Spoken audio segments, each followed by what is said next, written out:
Hello there, and welcome back to the Rich Fritzky Show. I thank you so very much for being with. More than 2,500 years ago, Plato wrote his Republic. Now, I'm not going to go all professorial on you, but it was the longest of all of his dialogues in search of the perfected republic or government. Wow, did he go at it? He opined, but unless philosophers are kings, or kings have philosophy, you will never see the like of it. A number of takeaways from it have stayed with me always, but this was that primary one.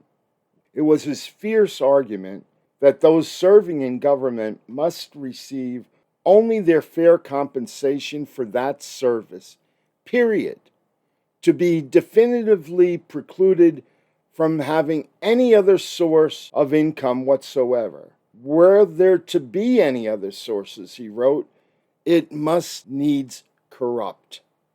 And he also expressed the opinion that it was truly an honor enough just to serve, and compensation would be fair.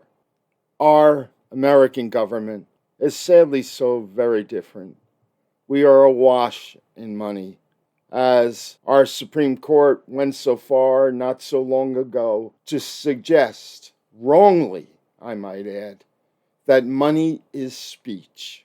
Corrupt enough already, but wow, how that just opened the floodgates wide in D.C., where bribery is on full dress parade, open to Wall Street, big pharma, big oil, big tech, and every damn charlatan in the land.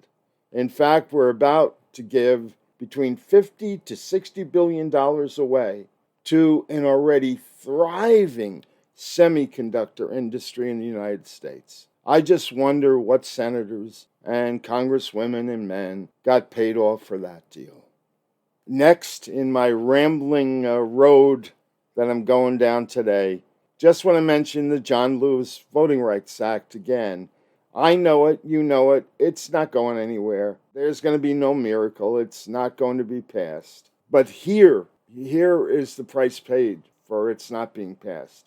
There are some 325 new laws in 25 Republican-controlled states that are designed to make it much more difficult for people to vote. Anti-democratic, anti-constitutional garbage, oppressive garbage. I'm just as perplexed as you.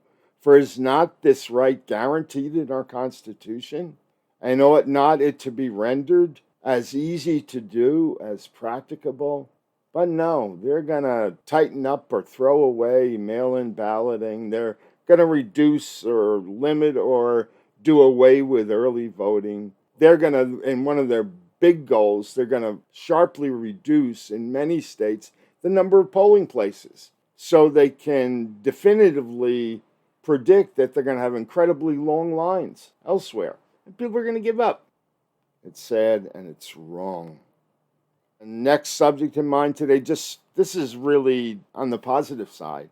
It's just an alleluia, alleluia shout out to the January 6th committee, where 7 noble souls who know what it is to be a representative in the United States Congress are doing the great but sad work that must be done.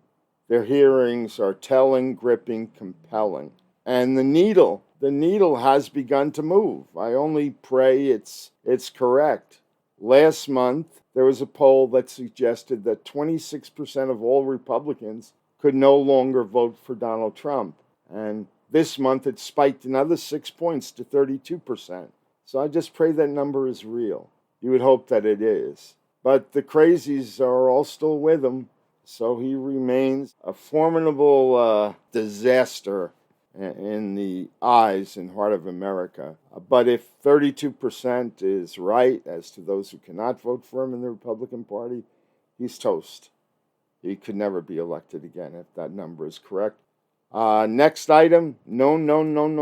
The President of the United States of America is not above the law. He cannot be above the law. Not in New York, not in Georgia, not in the United States of America.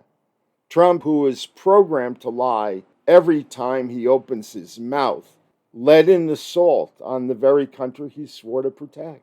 Knowingly, willingly, cruelly, he did this. He went so far as to say that his vice president deserved to die. So enough. Our president is not a king, but rather the servant of the people, and we are a nation of laws.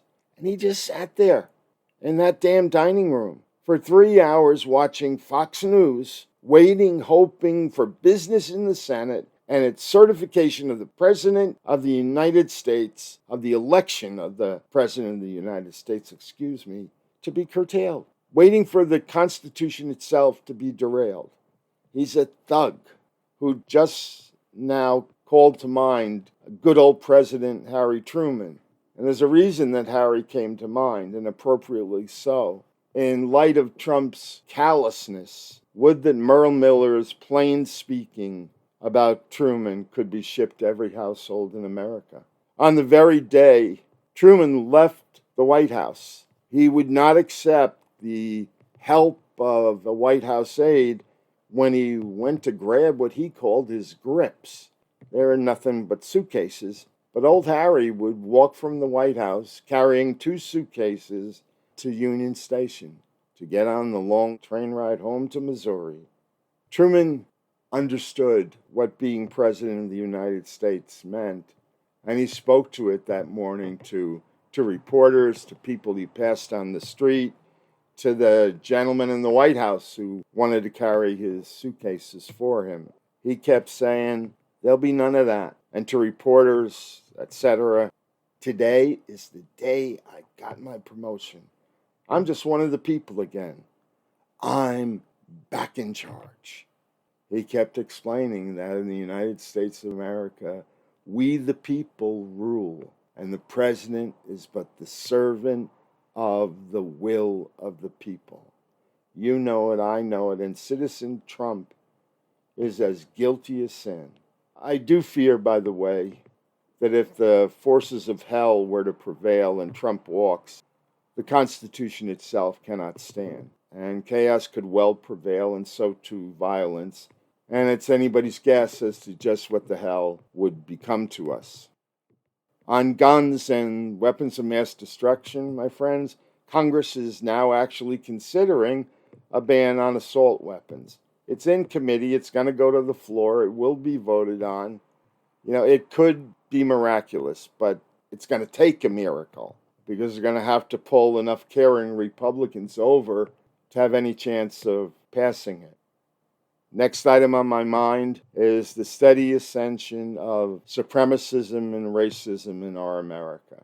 There's long been now the alt-right attack on what is called critical race theory, which is nothing more than a made-up term meant to demean the honest and open accounting of the history of slavery in our America. We've all been part of it. I look at my life sometimes through that mirror. We were all still Jim Crowing when I was born in 1950. It would be 5 years before Brown v. Topeka, 14 years before the Civil Rights Act, 15 years before the Voting Rights Act, and they took out Malcolm. I was 18 when they killed Bobby and his Make Gentle the Life of the World, and Martin and his I've Been to the Mountaintop. That we never knew the like of Bobby and Martin again has made all the sad difference. At 22, I had the honor of working for the first African-American mayor of a large northeastern American city.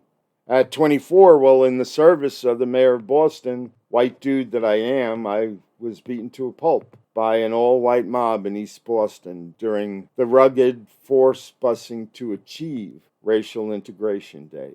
Oh, there was much more, but from the ages of roughly 33 to 47, my Meadowlands Chamber forged 11 different nonprofits, all of which touched the poor in Paterson, Jersey City, and Newark in a wide variety of ways for good. And now, so suddenly, it's 72 years. And all the noise of the past notwithstanding, the average American black family still only has slightly more than 5% of the wealth of the average American white family. That statistic has traveled sadly in roughly the course of time. On the same night, back in '68, when we lost Martin and Bobby 54 years ago, it was almost exactly the same. So all the talk about we've come a long way, baby, we must think about it in terms of that one glaring statistic. No moral ascension here, no justice, no peace here. Next item on my long laundry list today, no region of the world has done as much as Europe has to deal with climate change and to reduce greenhouse gases. That they suffered, though, then this past week with a heat wave that had never been experienced before clearly demonstrates the unavoidably global nature of the climate problem. There in Europe, they did the hard work. They bit the bullets. They paid the price. They vastly expanded solar and wind power. They kept their pledge. They bravely introduced carbon taxes and other policies to increase the cost of dirty energy. In all, the European Union has cut its greenhouse gas emissions by 30% since 1990. Ever so much more than any other affluent country in the world, and certainly not our United States. We made a pledge to one another back when the Paris Climate Accords were passed. So who did this to Europe? They certainly didn't do it to themselves. We did it. We're responsible for what they suffered. Because the problem with global warming and climate change is it pays no mind. It doesn't respect borders or boundaries. We're all in it together. Temps in London summers normally fall between the low to mid 70s, but good Lord, it was a stifling 104 for days. They're in a world where they have limited air conditioning at best. Terrible. As to efforts in the United States, Dems have been stifled again. The bill submitted on climate change due to Senator Manchin's proclivity, let's say, for bailing out at the last moment, which he has done again. It's time for President Biden to step up and to do whatever he can begin to do unilaterally on climate change. And while I've been hearing reports that he's not going to go with the emergency declaration, why the hell not, Mr. President? Why the hell not, President Biden? The thing you have lacked in your presidency is boldness. Be bold. It is an emergency. Declare it such. And use the full flower of your presidential pardons to begin to get in the game in America's attack on climate change. Bold is what you have failed to be. Bold is why your ratings are so low. This will help Democrats in the midterms. Be bold. Do the right thing for once. Get out of the shadows. And then there's that Dr. Caitlin Bernard story. The Indianapolis obstetrician gynecologist who dared perform an abortion on a 10-year-old rape victim from Ohio, just after the state outlawed the procedure for pregnancies past 6 weeks. She was a kid, just a kid, and she was brutally raped, 10 years old. What would they have inflicted upon her? Could her body have carried a baby full term? What would they have subjected her to? What further damage? She was a kid. And this is who the Attorney General wants to publicly make an example out of? Good God, what have we become? Finally, I'm just wondering how long the Russian people and the Russian oligarchs will put up with Putin, who must be magically clinging to his KGB ties. For his marginal economy, which has felt the boot from a good number of countries in the world in terms of reparations and preclusions because of his invasion of the Ukraine, one wonders how long can their economy sustain the war.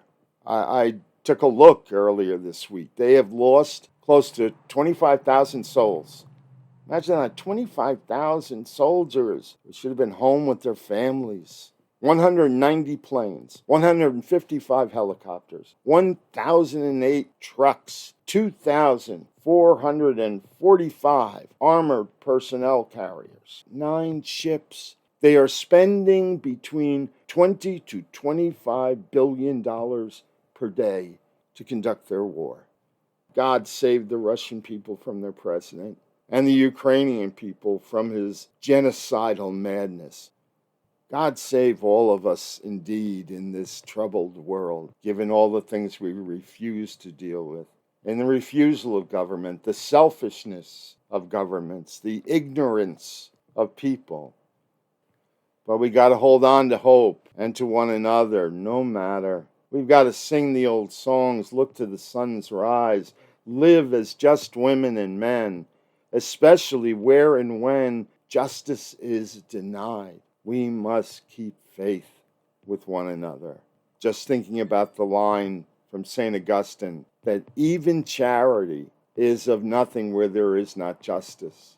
And every one of the issues I briefly attended to here today, they're all about justice, or rather injustice. But somehow, every day, I keep the faith along with you, and I pray the old prayer. And this is it. Lord, make me an instrument of your peace. Where there is hatred, let me sow love. Where there is injury, pardon. Where there is despair, hope. And doubt, faith. And darkness, light. And sadness, joy. Despite all this madness, I pray we all go toward the light together. Thank you for being with. I'll be back with you soon enough. Smile on your brothers and sisters out there. Take care.